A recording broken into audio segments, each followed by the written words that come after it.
I'm here with Ken and Dorothy Norton from the famous Sandfire Roadhouse. Everyone know the Sandfire Roadhouse, who's travelled north, and there's been a lot of people travelling over the last 12 months, especially with COVID and the lockdown. Ken, it's been a big year for you? It has been a big year, yep. Yeah, there was a famous video going around of the caravans lined up getting fuel here back in the last school holidays. Tell us a little bit about those chaotic times. Well, when you think about it, you get the bloke that pulls up, his wife sits in the car, he fuels up, goes in, or goes to the toilet first, goes and gets a cool drink, and then comes and pays for his fuel. And the queue gets longer. Okay. You get the other caravaner, the bloke fills up, the wife goes in and pays, and they're gone in about 3 minutes. Is that right? Yeah. So these long queues are actually slow customers. Is that right? Okay, right, yeah. Even though there's plenty of motor cars, but it was, and it looked good on Facebook and social media. And social media, but in reality it was, it wasn't as bad as it looked. They talk about up to 80,000 people in Broome over the height of the holiday period, and pretty well the majority of those vehicles would have gone past Sandfire one way or another. And just tell us a little bit about you and the family at Sandfire and how actually Sandfire became to be here in this location. In this location, well, what happened? Mum and Dad kicked it off, and how long ago was that? That was 1970.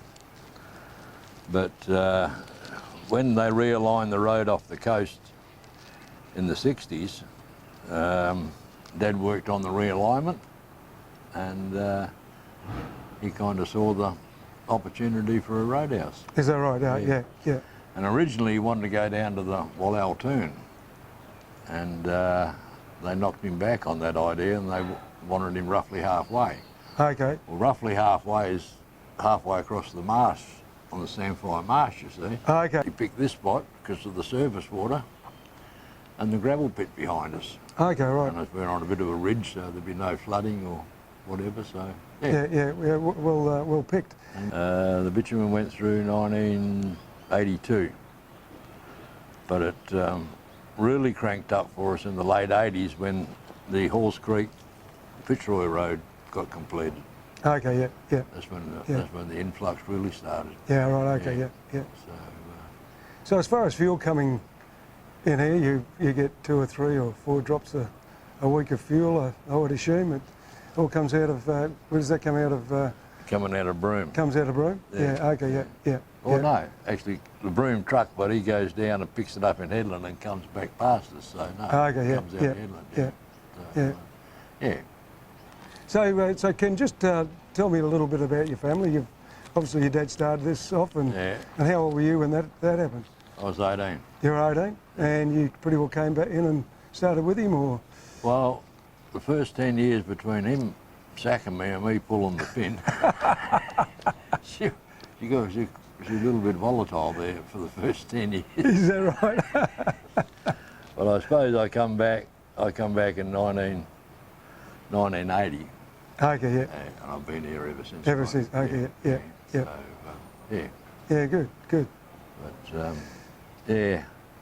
and,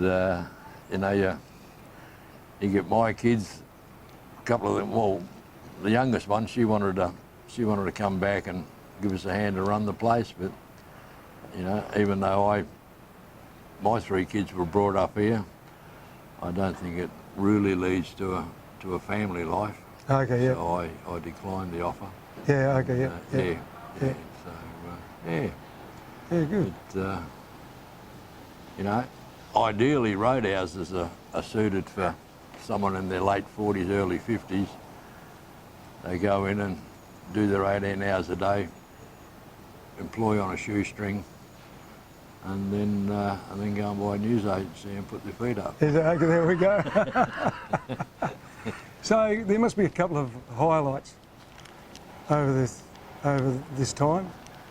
Can you give us bit of a brief on a couple of highlights that Oh. really stand out? Meeting Dorothy. Well, there we go, yes.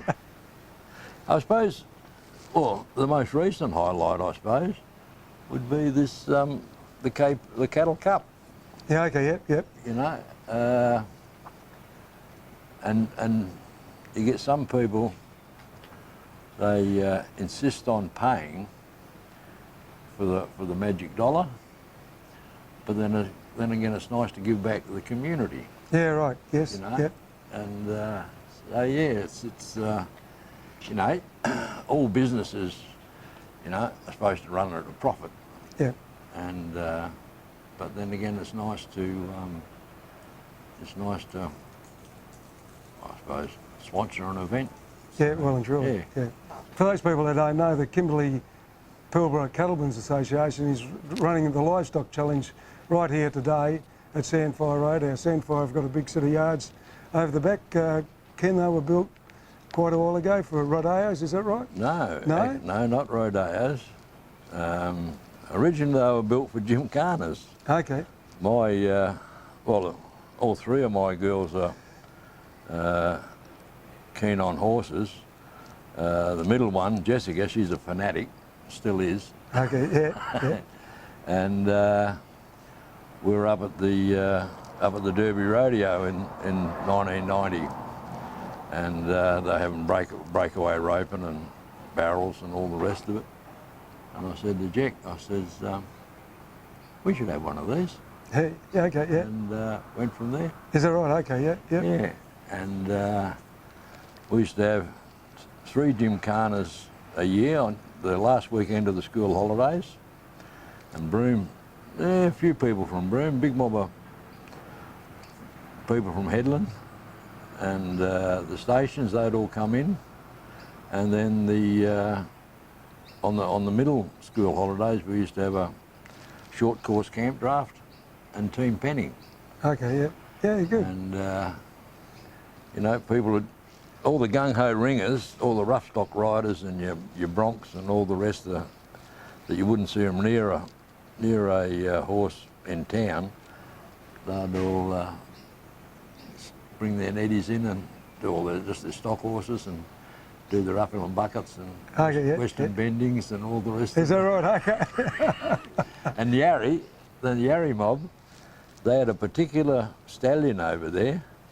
He must have been a short, nuggety, woolly looking turnout, and the line of horses they had back then, they were quite unique. Is that right? Yeah, Yeah, yeah. yeah. Great to catch up, and thanks for the opportunity to have a chat. All good. Great. I'm here with Dorothy. Great to catch up as well, Dorothy, and great to meet you as well. I've been to Sandfire a few times over the years, and I'm sure you didn't recognise me when we caught up today. Of course I did. But like the other thousands of people that go through, and Yes. I remember I was here 2 years ago. Do you get a bit of that? We do sometimes, yes. Yeah. Yes, and the truth is, if you only come in yesterday, I probably wouldn't remember. Now, question number one, how did you meet Ken? I met Ken when I was travelling through, Yes? and How long ago was that? about 14 years. Okay, yeah. Yeah. Mm. He said I went out of my way to get noticed. Is that right? Yes, yes. I had heat sickness. I was travelling in a car without any aircon, so by the time I got here, I threw up at his feet. Is that, is that right? And the rest is history. And the rest is history. Is that right? So how long have you been in Australia for? 14 years. 14 years, is that right? So you were an official backpacker, were you, back then? Not really. Not really? I wasn't young enough to be a backpacker. Okay. I took a year out to travel to Australia. Okay, and yes. then I travelled up round from Alice Springs up through Darwin and down. Okay, And yeah. that's when I met Ken. Okay, and didn't go any further south? I did. Oh, that's good. He followed me. Is that right? How far to? Perth. Perth, is that right? Okay, yeah. Yeah, good, good. You must have made an impression, obviously, Oh, I must a have lasting impression. Yes. So tell me about Sandfire and just the goings on at Sandfire. Oh, well, just in the last 14 years. When I first got here, we only had 6 units. Okay, yes. And 6 budget units. Now we have 13 and 8, 21 units. 21 units, okay, yeah. And still 6 budget units. Okay, yes. And that's been added since my time. A new roadhouse, because the original roadhouse burnt down in 2007. Okay, right, yeah. And the new roadhouse was built. And I think it's bigger and better. I never seen the old one, but Okay, right, yeah. people tell me. Okay, yeah, yeah. Ken didn't tell us about that, did he? No, he didn't. Yeah. And also a caravan park? A caravan park, yes. Not a large one. Unlike some of the caravan parks around here, this is really a stopover stop. There's nothing really to do here except like this weekend with the Cattle Cup. Okay, yes. But other than that, people just stop to break up their journey. Yeah, okay. So they just want a clean bed, aircon and good food and friendly staff. Okay, yeah, yeah, yeah. Actually, what people remember most, and I was talking to a girl who she came through here when she was 5 or 6, and that was maybe 20, 25 years ago. And I see you've still got the peacocks. Is that right? Oh, there we go. Yes, Yeah. everybody remembers the peacocks. Yeah, for sure. Well and truly. And staff come and go. Yeah, I was going to ask that. You've got a good kitchen. You've got quite a few staff Yeah. in there working in the kitchen as well. Tell us about the last 12 months about trying The to get last staff. 12 months have been a bit, have been a bit horrendous because we haven't had enough staff to cope with the amount of travellers coming through, and it's been difficult. Ken and I've had to work extra hours. That's why I went into semi-retirement. Semi-retirement, yeah. Oh yeah, yes. I only work 6 or 7 hours now. We've run this roadhouse for years of backpackers, Yeah. and now because of COVID, we don't have the backpackers coming through, Okay. and that makes it difficult for us. It's how could you put it? It has advantages and disadvantages. When you've got the backpackers that come and stay 3 months, so you seem to be constantly training, Okay, yes. but they're very focused. Yeah. They just want to be here, earn money, and then go travelling. Okay, yeah, yeah, Right. yeah. And then you have the people that come and stay for a very long time, and they get a bit, not sure how you could put it, fed up with the routine. Okay, yes. Yes, yes. they need a break. Yeah. And because we haven't got the staff, nobody can really get a big break. Aye. I mean, Ken and I got up to the Broome Cup, and I can't remember the last time we were away together. Okay. And I don't know when we're getting away together in the future. Oh, is that right? Yes. Yeah, So it has its drawbacks. Okay, yeah, yeah. Yes. So, Dorothy, tell me a little bit about yourself. Where's home for you? Here, No, but where were you born? Where? I was born in Ireland, Yeah. and my family's in Ireland.